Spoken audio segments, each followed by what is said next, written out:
മാനേജ്മെന്റുകളുടെ സമ്മർദ്ദത്തിന് വഴങ്ങി നഴ്സിംഗ് കോളേജുകളിൽ നടത്തുന്ന വാർഷിക പരിശോധനകളിൽ നിന്ന് നഴ്സിംഗ് കൗൺസിൽ അംഗങ്ങളെ വിലക്കിയ ആരോഗ്യവകുപ്പ് തീരുമാനം വിവാദത്തിലാവുകയാണ്. കോഴിക്കോട്ടെ അനിത സിസ്റ്റർ വിവാദത്തിനു പിന്നാലെയാണ് പുതിയ വിഷയം. നഴ്സിംഗ് കോളേജുകളിൽ പുതിയ നിർദ്ദേശം വരുന്നതുവരെ കൗൺസിൽ അംഗങ്ങൾ പരിശോധനയ്ക്ക് പോകേണ്ടെന്നാണ് നിർദ്ദേശം. ഇതിന് പിന്നിൽ മന്ത്രിയാണെന്നാണ് റിപ്പോർട്ടും. മാർച്ച് 18-ന് കൗൺസിൽ അംഗങ്ങളുടെ യോഗം വിളിച്ച് മന്ത്രി വീണ ജോർജ് ഇക്കാര്യം നേരിട്ട് ആവശ്യപ്പെട്ടുവെന്നാണ് വിവരം ലഭ്യമാകുന്നത്. ഇതിന് പിന്നിൽ മാനേജ്മെന്റ് പ്രണയമാണെന്നാണ് ആരോപണം.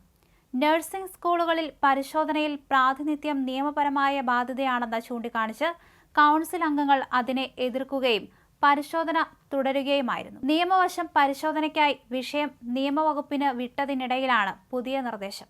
ഇതോടെ മാനേജ്മെന്റുകൾക്ക് കോളടിച്ചു. ആവശ്യത്തിന് അധ്യാപകരും സൗകര്യങ്ങളും ഇല്ലാത്ത കോളേജുകൾക്ക് ഇനിയും ആരെയും ഭയക്കാതെ പ്രവർത്തിക്കാൻ സാധിക്കും. നഴ്സ് ആൻഡ് മിഡ്വൈഫ്സ് ചട്ടപ്രകാരം കോളേജുകൾ പരിശോധിക്കാനുള്ള അവകാശം തങ്ങൾക്കുണ്ടെന്നാണ് കൗൺസിൽ അംഗങ്ങൾ വാദിക്കുന്നത്. കൗൺസിലിന്റെ പരിശോധനയ്ക്കെതിരെ ഒന്നിലധികം മാനേജ്മെന്റുകൾ ഹൈക്കോടതിയെ സമീപിച്ചെങ്കിലും പരിശോധനയിൽ നിന്ന് കൗൺസിൽ അംഗങ്ങളെ വിലക്കാനാവില്ലെന്നായിരുന്നു കോടതിയുടെ നിർദ്ദേശം.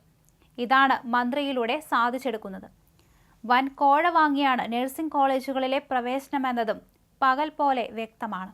സ്വന്തം ആശുപത്രി ഇല്ലാതെ നഴ്സിംഗ് കോളേജ് നടത്തുന്ന കോർപ്പറേറ്റ് മാനേജ്മെന്റിനെതിരെ നടപടി സ്വീകരിച്ചതാണ് പ്രകോപിപ്പിച്ചതെന്നാണ് ഉയരുന്ന വിലയിരുത്തൽ. ചില കോളേജുകളിലെ സീറ്റെണ്ണം വെട്ടിക്കുറച്ചതും വിവാദമായി. കൗൺസിൽ ചൂണ്ടിക്കാണിക്കുന്ന ന്യൂനതകൾ പരിഹരിക്കേണ്ടി വരുമ്പോൾ ലക്ഷങ്ങളുടെ അധിക ചെലവുണ്ടാകുന്നുവെന്നാണ് മാനേജ്മെന്റുകളുടെ പരാതി. എന്നാൽ ഇതൊരു അനിവാര്യതയാണ്. കോളേജുകളിലെ പഠന സൗകര്യങ്ങൾ വിലയിരുത്തി അംഗീകാരം പുതുക്കി നൽകുന്നതിനാണ് കൗൺസിൽ നേരിട്ട് പരിശോധന നടത്തുന്നത്. കൗൺസിൽ അംഗങ്ങളെ ഒഴിവാക്കുന്നതോടെ സർക്കാർ സ്വാശ്രയ കോളേജുകളിൽ നിന്നുള്ള 2 അധ്യാപകർ മാത്രമാകും പരിശോധനാ സംഘത്തിലുണ്ടാവുക.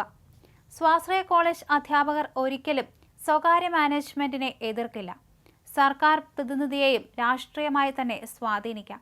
അതുകൊണ്ട് തന്നെ ഈ പരിശോധന അപ്രസക്തമാകും. അതേസമയം പരിശോധനയിൽ നിന്ന് കൗൺസിൽ അംഗങ്ങളെ ഒഴിവാക്കിയ നടപടിയിൽ തെരഞ്ഞെടുപ്പ് പെരുമാറ്റച്ചട്ട ലംഘനമുള്ളതായും ആരോപണമുണ്ടായിട്ടുണ്ട്. 18-ന് ആരോഗ്യമന്ത്രിയുടെ അധ്യക്ഷതയിൽ ചേർന്ന യോഗത്തിന്റെ അടിസ്ഥാനത്തിലുള്ള നിർദ്ദേശമാണ് ഏപ്രിൽ 4-ന് കൗൺസിൽ രജിസ്ട്രാർക്ക് നൽകിയിട്ടുള്ളതെന്നാണ് വകുപ്പ് അധികൃതരുടെ വിശദീകരണം. എന്തായാലും ആരോഗ്യവകുപ്പിന്റെ ഈയൊരു തീരുമാനം ഇത്തരത്തിൽ യാതൊരു സൗകര്യവുമില്ലാതെ പ്രവർത്തിക്കുന്ന നഴ്സിംഗ് കോളേജുകൾക്ക് വലിയ രീതിയിലുള്ള ഒരു ആശ്വാസമായി മാറുകയാണ്. ഇതിനെതിരെ കണ്ണടയ്ക്കുകയും ചെയ്യുകയാണ് അധികാരികൾ.